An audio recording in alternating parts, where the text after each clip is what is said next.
Hello students, hope you're having a joyful learning. Today we'll be studying about microorganisms, friend and foe. That's the biology chapter in class 8 science. So here when you say friend and foe, what does it mean? You know all of you know that what does a friend mean? The one who is good to you. And what does a foe mean? Is kind of an enemy. So now why are we calling these microorganisms friend as well as a foe? Because some of these microorganisms act as our friends, whereas some of them act as our enemies. That is, they cause harm to us, whereas some are friendly and are good to us. So let us study in detail about these microorganisms or microbes. So the living organisms like you see around you, all are visible to you. Which are the living organisms? It can be plants, it can be animals, human beings. These are all visible to you. So what are these then? Microbes. These are also living organisms. That means they live, they're alive. But you cannot see them like how you see these other organisms.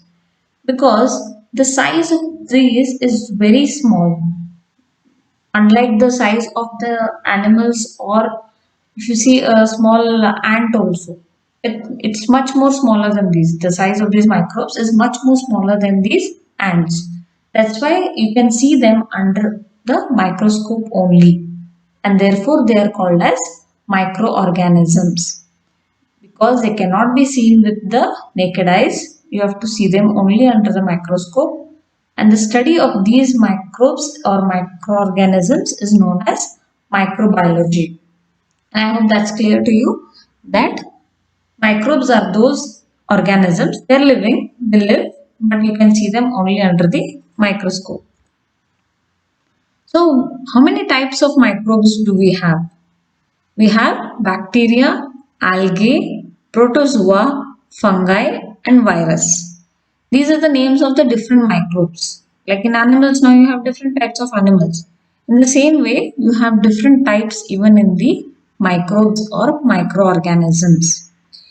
Here, one point to be remembered is among these bacteria, algae, protozoa, fungi, they have certain similar characteristics. Whereas virus, they are a little different from these microorganisms. You'll study through the lesson why they are a bit different. So where are they found?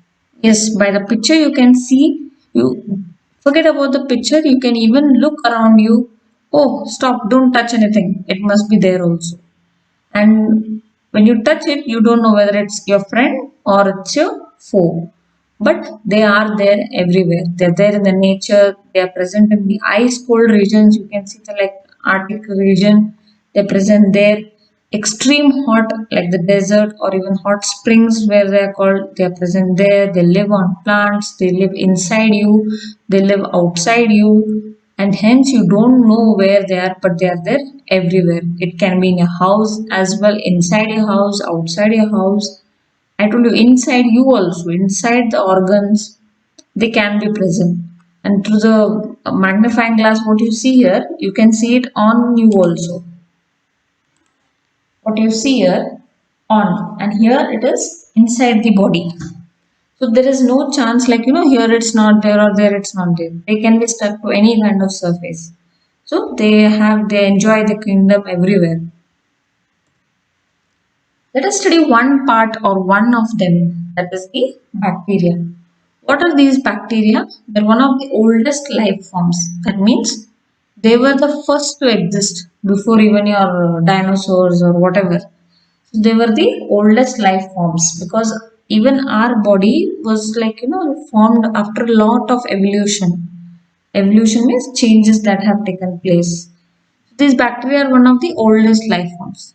They are unicellular. Uni means single, means only one cell will be there in their body.